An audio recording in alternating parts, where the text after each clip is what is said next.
لا مبرك في الدار، حيت المكانه ديال المراه تكون في الدار ماشي في الزنقه، حيت تربيه الابناء هو حق من المراه. بركه في الدار. احنا الشلح كنا نخليو المراه خدامه في الدار. بعد ما المصاريف يعني تزادوا، يعني كل شيء غالي، كل شيء تزاد.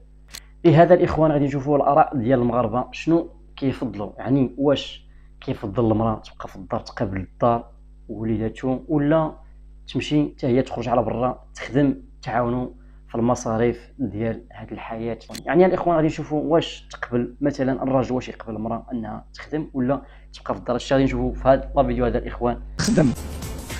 علاش؟ حيت غادا تبقى مبرزطاك في الدار. صح والله نهضر معاك بصح، انا مراتي دابا مريحه في الدار، كنجي كتسناها غير امتى تجيك، كتبقى تسنى فيك من الصباح حتى العشيه، ملي كتجي كتبقى مقابلك غير نتا. سي ميو انها تخدم. كيفضل انها تخدم، لان امراه الا بقات في الدار كما قال كتبقى كتسناك غير انت بوحديتك، فوقاش غادي ترجع للدار باش تبقى مقابلاك شنو درتي شنو. المهم راكم عارفين يعني كلشي واضح. واخا وانت الانسه الكريمه شنو كتفضلي؟ يعني واش تخدمي ولا تبقاي في الدار تقابلي وليداتك؟ بالنسبه لي انا كنفضل انني نخرج نخدم، ما غنضيعش هاد القرايه كامله وكل شيء باش في الاخر نجلس في الدار.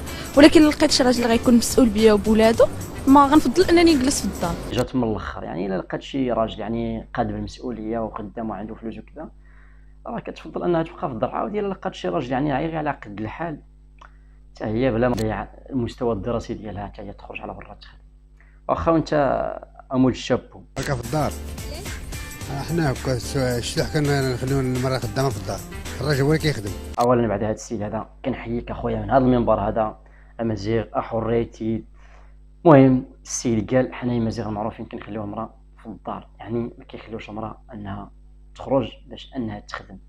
يعني النفس الزايده عند الامازيغ الكرامه ديالهم ما كتسمحش لهم انهم يخليو المراه تمشي تخدم. واخا الخدمه راه ماشي عيب، ماشي كنقول هادشي يعني راه الناس اللي كيخليو المراه ديالهم تخدم يعني راه ما فيهمش الكرامه وما فيهمش النفس، لا بالعكس. تحيه لاي واحد امازيغي كيشاهدني في هذه الحلقه هذه. واخا وانت الانسه لا مبرك في الدار، حيت المكانه ديال المراه تكون في الدار ماشي في الزنقه، حيت تربيه الابناء هو حق من المراه، حق المراه وواجب عليها انها تربي الولاد ديالها.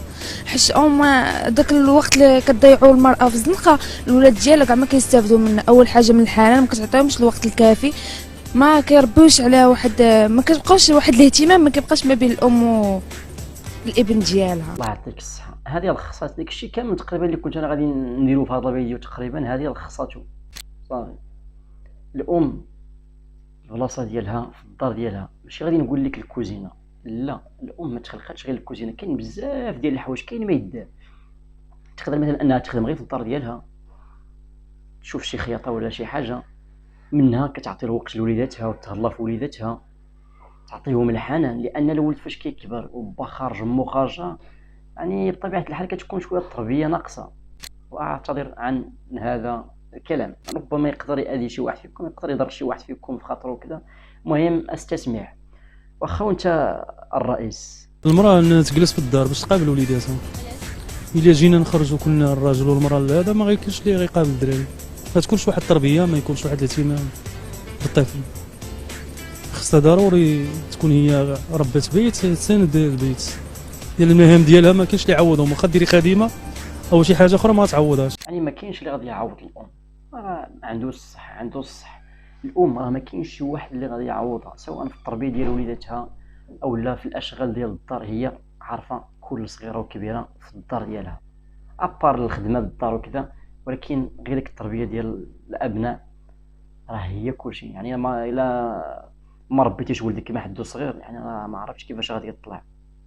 لهذا ردوا بالكم دوك الناس اللي كيخرجوا يخدموا، الله يعاونكم والله يجيب لكم التيسير، وانما التربيه ديال وليداتكم هي الاولى. انا بالنسبه لي هاد القرايه اللي كندير يمكن خاصني على الاقل نخدم ياك، والا لقيت شي راجل قاد بيا ومسؤول على دارو بالنسبه لي انا ماشي مشكل. الا كان قاد بولادو ودارو الدار حسن، لان المراه الافضل لها هي تقابل ولادها. يعني من بعد غادي يكونوا عندها الدراري داكشي امبوسيبل باش تفرق ما بين الخدمه والدراري. الوغ الا كان هو مسؤول وقاد ماشي مشكل.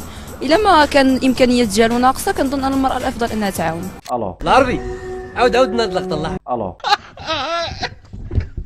كما قالت هاد خيتنا هادي سمحوا لي باش ما تديوش مني شي مرة، الله يرحم لكم الوالدين. الله حتى انا غير درويش بحالي بحالكم، كنعرف اي واحد شويه ديال اللغه العربيه وهاني معكم. هذا الوغ راه غير سمعتها وبقات مرسخه ليا حتى قلتها لكم. المهم هاد السيده هذه حتى هي هضرات بالمنطق، واخا قالت واحد شويه قالت يعني على ود هاد القرايه اللي قريت خصني نخدم، ولكن صلحات المشكل ديالها. قالت الا كاين راجل قد بالمسؤول يعني الدار ما مخصوصين ما والو، يعني غتبقى في الدار ديالها. من الاخر دابا كلشي كيركز لينا على التربيه ديال الاطفال، لان الاطفال خاصهم يطلعوا في واحد البيئه، في واحد الحب والحنان ديال الام والاب. يعني واخا الاب كيخرج يخدم وكذا، ولكن الام من الدرجه الاوليه يعني هي عليها كلشي، لان الطفل فاش كيكون في عمره عام للفوق تما كيتعلم الحاجه الزوينه والخايبه. الا قالت لامو حباس ما تقيسش هادي كيحبس، قالت لي غير جيب هادي كيجيبها. اذا ردوا بالكم ردوا بالكم ردوا بالكم. من طبيعه الحال المراه تخدم لان الوقت صعب شويه وما فيها باس المراه تتعاون مع الراجل، لان يدو حدا ما كتصفقش المصاريف، راك عارفه غلاء المعيشه والاطفال وكذا، يعني ما يدو حدا ما كتصفقش، خصوصا الا كان الراجل ما خدامش شي خدمه اللي مستقره. يعني بالنسبه ليا ماشي مشكل المراه تخدم في هذا العصر هذا. من طبيعه الحال الا كانت شي خدمه اللي توالمها ويعني وخدمه شريفه ماشي مشكل. يد وحده ما كتصفقش وانما تقدر تصرفق.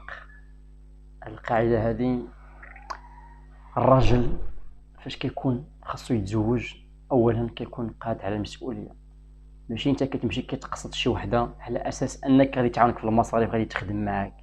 هذه حيدها من بالك اولا. ثانيا خاصك انت تكون قاد على المسؤوليه. تقدر هذيك المراه تولد لك 2 دراري 4 5 6، يعني يقدر مثلا المصروف يتزاد عليك، ولكن انت كدير الاحتياطات ديالك والنهار كتبغي تتزوج كضرب 1000 حساب لهذا الشيء هذا. اذا انتم فاهمين كيفاش هي المعادله ديال الحياه. انا بالنسبه لي نخدم حيتاش باش انا مثلا ادير واحد البصمه في هذا المجتمع وندير داكشي اللي انا باغا نوصل ليه، حيتاش انا ما متفقاش باش انني غادي نقرا تنعيا وفي الاخر جلست في الدار. وليكن انه غادي يكون واحد الانسان مسؤول وغادي يعاونني مثلا وانه هو قاد بيا، ولكن حتى انا على الاقل نوصل ندير داكشي اللي انا باغا، نوصل للطموحات ديالي والاهداف ديالي. خصك بنت الناس توصل للطموحات ديالك والاهداف ديالك. ما تزوجيش من الاحسن، داكشي غيخليك غير المشاكل، غيخليك المشاكل اللي انت ما كتوقعيهمش وما كيتوقعهمش حتى الزوج ديالك. انت بغيتي تحققي الذات ديالك، بغيتي تقراي على راسك باش انك تحققي الاهداف ديالك، ياك هادشي اللي قصدتي. وانما داك السيد اللي غادي يجي يتزوجك يعني ربما حتى هو الا شرط لك بان راه ما غاديش تخدمي ما والو، ديك الساعه كترفضي، ماشي كتجي كتقبلي تزوجي به حتى كتوصلي عنده كتقول له ودي خاصني نخدم، وكيبداو المشاكل من هنا كيبداو المشاكل عاود.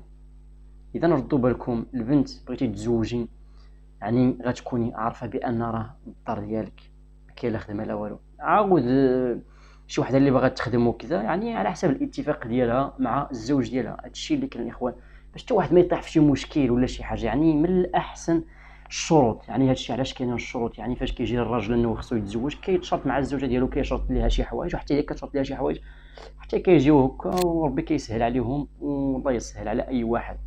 هادشي اللي كاين الاخوان في هذا الفيديو هذا. وما تنساوناش بابينو او ماي جاد وشي لايك وشي كومونتير.